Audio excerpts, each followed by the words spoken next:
दोस्तों, जैसा कि आप जानते हैं, हम सभी शिक्षकों को, माध्यमिक शिक्षकों को अपने शैक्षिक एवं अन्य अभिलेख सर्टिफिकेट्स हैं, डिग्रीज़ हैं, आधार, पैन कार्ड आदि, ये मानव संपदा उत्तर प्रदेश की वेबसाइट पर अपलोड करने हैं। और ये काम हमको कैसे करना है, ये हम आपको दिखाते हैं। आज हम मानव संपदा की वेबसाइट पर किस प्रकार ये सभी अभिलेख अपलोड करने हैं, इसकी विधि समझेंगे। और इस वीडियो को देखने के बाद आप सभी ये काम स्वयं कर पाएंगे। तो चलिए, सबसे पहले हम मानव संपदा की वेबसाइट खोलते हैं। आप स्क्रीन पर देखते रहिए।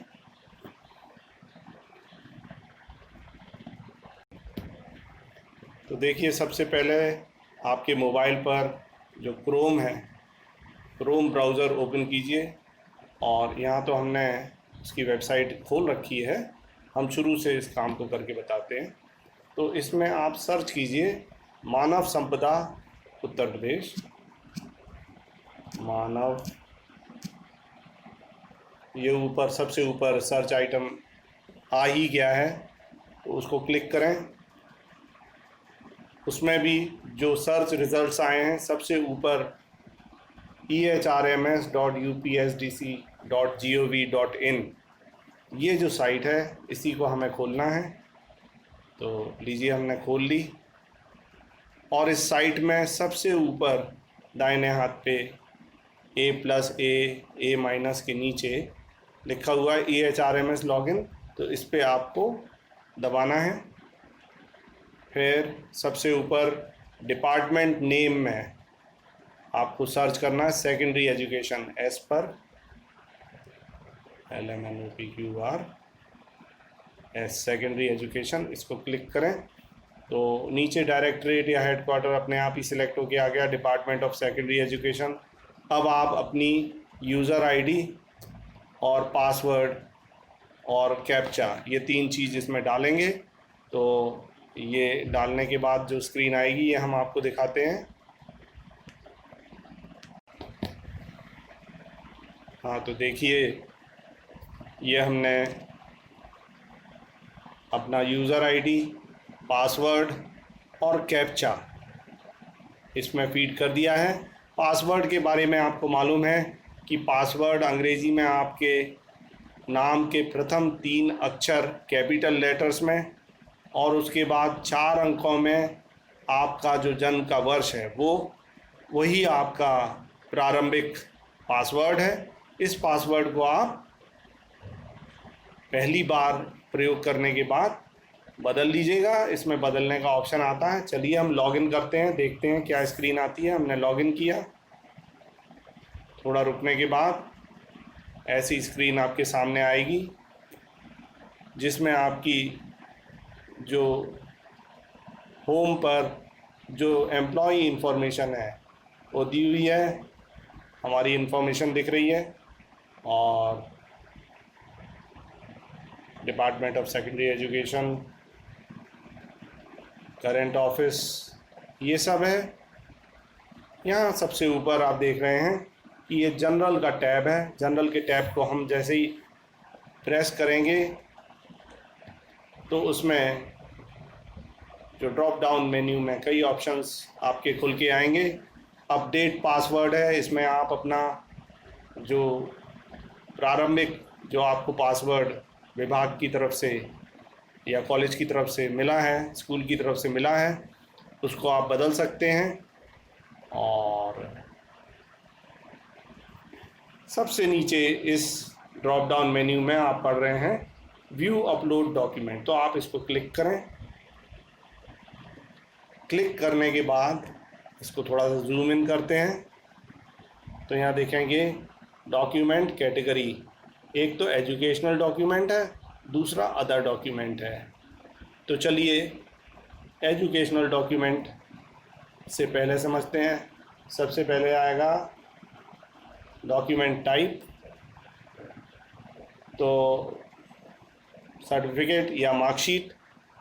आपको दोनों ही करनी है। पहले आप मार्कशीट करके देखें। मार्कशीट क्वालिफ़िकेशन नेम में, चलिए सबसे पहले हम 10th की मार्कशीट की बात करें। इसमें हमारी डेट ऑफ बर्थ भी रहती है। तो 10th के लिए हाई स्कूल, एच पे जाएं, हाई स्कूल को सिलेक्ट करें। और स्ट्रीम या स्पेशलिटी इसमें होती नहीं है, इसलिए NA नॉट एप्लीकेबल सिलेक्ट करें।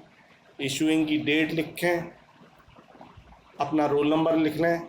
जो लाल रंग से स्टार बने हुए हैं ये अनिवार्य हैं।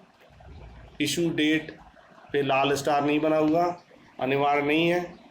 तो रोल नंबर भरने के बाद इशूइंग अथॉरिटी, ये लाल, ये अनिवार्य है जानकारी। इसमें बोर्ड का नाम आप भरें, जैसे board of secondary education Uttar Pradesh, या उत्तर प्रदेश माध्यमिक शिक्षा परिषद, या जिनकी ICSE या ICSE है, CBSE है, तो वो अपना बोर्ड भरें। जो अन्य बोर्डों से हैं वो अपने बोर्ड का नाम भरें। इसके बाद आपको दिख रहा है चूज़ फाइल। अब चूज़ फाइल करने के पहले आपके मोबाइल के ऊपर वो फाइल होनी चाहिए, और फाइल का मैक्सिमम साइज़ है 100 किलोबाइट, और वैलिड फाइल टाइप्स हैं JPG, JPEG या PDF।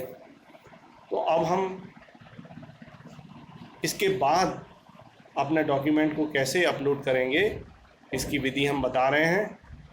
अगर आपने अपने डॉक्यूमेंट की फ़ोटो खींची तो आप देखेंगे कि डॉक्यूमेंट की फ़ोटो, क्योंकि यहाँ पे 100 किलोबाइट से कम साइज़ की आपको फ़ोटो चाहिए। लाल से आप पढ़िए, मैक्सिमम फाइल साइज़ 100 किलोबाइट। तो 100 किलोबाइट से कम की फ़ोटो खींच नहीं पाती। मोबाइल से जब भी खींचते हैं 1 MB, 2 MB, 3 MB की फ़ोटो आती हैं। ये डिपेंड करता है कि मोबाइल का जो कैमरा रेजोल्यूशन है वो कितना है। तो फिर हमको क्या करना है ये हम आपको बताते हैं कि आप अपने उस 2-3 MB की फ़ोटो को छोटा करके 50 किलोबाइट या 100 किलोबाइट का कैसे करें, उसकी विधि आपको बता रहे हैं, वो आप समझ लीजिए। उसके बाद ही आपकी ये सारी फ़ोटोज़ अपलोड हो पाएंगी। इसका दूसरा तरीका भी है कि आप इसको बाज़ार से कहीं से स्कैन कराना है फ़ोटोज़ को, तो वहाँ पे ऑप्शन आता है रीसाइज़ करने का, वो आप कर लेंगे। ठीक है, तो वो विधि जिससे कि फ़ोटोज़ को हमें रीसाइज़ करना है वो आपको बताते हैं। देखिए, तो इसके लिए सबसे पहले आप प्ले स्टोर पे जाइए। प्ले स्टोर पे आप इमेज रीसाइज़र इसे सर्च कीजिए। सर्च करने पर, जैसे हमने सर्च किया इमेज रीसाइज़र, ठीक है, सर्च किया तो हमारे ऑप्शंस आए। तो ये तीसरे नंबर पे आपको दिखाई पड़ रहा है फ़ोटो एंड पिक्चर रीसाइज़र, ठीक है, पारलूनर एप्स एंड गेम्स। इसके 10 मिलियन डाउनलोड्स हैं। तो ये सबसे ज़्यादा पसंद किया जाने वाला फ़ोटो और पिक्चर को रीसाइज़ करने वाला ऐप है। तो इसको क्लिक कीजिए, क्लिक करके इंस्टॉल पे दबाइए। ये छोटा सा ऐप है, 7.3 MB का, हाल डाउनलोड हो जाएगा, ठीक है।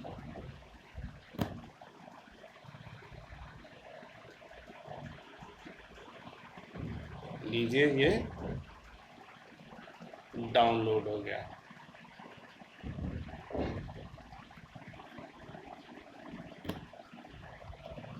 इसको आप ओपन कीजिए। ओपन करने पर आपके सामने जो स्क्रीन आएगी, इसे स्किप कर दें। जो स्क्रीन आएगी ये आपसे परमिशंस मांगेगा। Allow photo and picture resizer to access photo media and files on your device, तो अलाउ कर दीजिए। Allow photo and picture resizer to take pictures and record video, allow कर दीजिए। दो ही परमिशंस हैं। फिर आपके पास जो ऑप्शंस हैं वो है सिलेक्ट फ़ोटो या टेक फ़ोटो, और रीसाइज्ड फ़ोटोज़, सिलेक्ट वीडियो, ये सब है। तो आप सिलेक्ट फ़ोटो ऑप्शन को चूज़ कर सकते हैं। इसको चूज़ करने पर रीसेंट फ़ोटोज़ में कई फ़ोटोज़ आपके सामने आ जाएंगी। जैसे फॉर एग्ज़ाम्पल एक फ़ोटो हमने देख रखी है, किसी हिंदी के पाठ्य पुस्तक के पेज की फ़ोटो खींची थी। इसका ओरिजिनल साइज़ देखिए 2340 बाई 4160 1.9 MB का है। तो अब अभी रीसाइज़ किया नहीं है, इसी को हमने सेलेक्ट कर लिया। तो अब इसके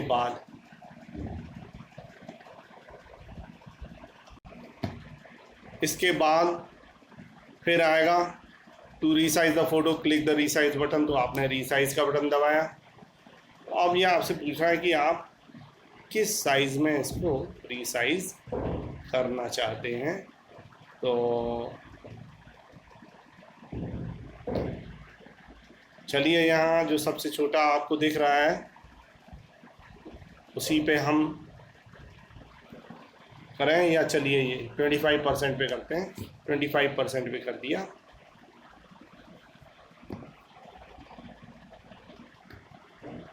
ये एंड आ गए थे। अभी भी ये 165 किलोबाइट का हुआ, तो हमको कायदे से इसको और ज़्यादा उसे रीसाइज करना चाहिए था।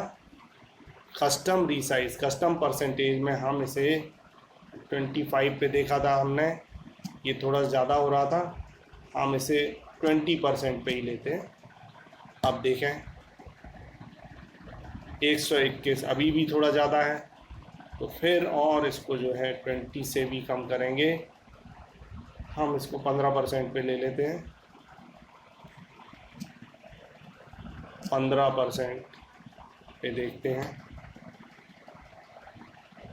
अब देखिए ये 15% करने पर ये हमें केवल 72 KB का साइज़ मिल गया।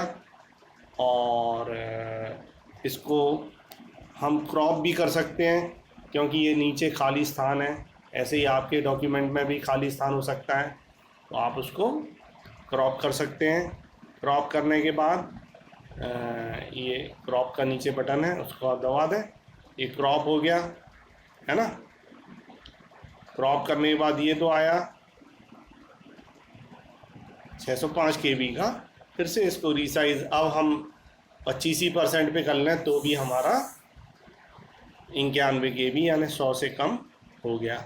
ठीक, अब यहाँ नीचे लिख के आना है रिप्लेस बटन दबाएं, तो रिप्लेस कर दिया, फ़ोटो रिप्लेस्ड सक्सेसफुली। तो ये हमारी जो कैमरा की मेमोरी थी, वहाँ पर जो हमारी 1.9 MB या ऐसे ही कुछ था, उस साइज़ की फ़ोटो को अब हमने 91 KB की फ़ोटो से रिप्लेस कर दिया। अब हम देखें कि हम वापस उसी स्क्रीन पर जाएं जहां पर हम क्रोम में अपनी फ़ोटो को अपलोड करना चाहते थे। ठीक है, तो अब जैसे चूज़ फाइल करेंगे हम, तो चूज़ फाइल में हम कहाँ से करेंगे, कैमरा है या डॉक्यूमेंट्स हैं, और भी कुछ है क्या, डॉक्यूमेंट्स ही सही। तो डॉक्यूमेंट्स में ये देखें, ये अभी का डॉक्यूमेंट रीसेंट डॉक्यूमेंट है। अब हम इसके बाद ये तो व्यू पे हमारा क्लिक हो गया, तो अब हम इसके बाद इसको सबमिट पे दबा सकते हैं। तो हमारी ये जो इमेज अभी हमने सिलेक्ट करी 91 KB की, ये अपलोड हो जाएगी। इसी तरह आप अपने बाकी सारे डॉक्यूमेंट्स के लिए कर सकते हैं। ठीक है, आशा है आपको बात समझ में आ गई होगी। और भी कोई प्रश्न हो तो आप हमसे पूछ सकते हैं। आपको हमारा मोबाइल नंबर मालूम ही है, और जिनको नहीं मालूम वो नोट कर सकते हैं। दो मोबाइल नंबर हैं। पहला तो है 9415587866 और दूसरा नंबर है 8115378901।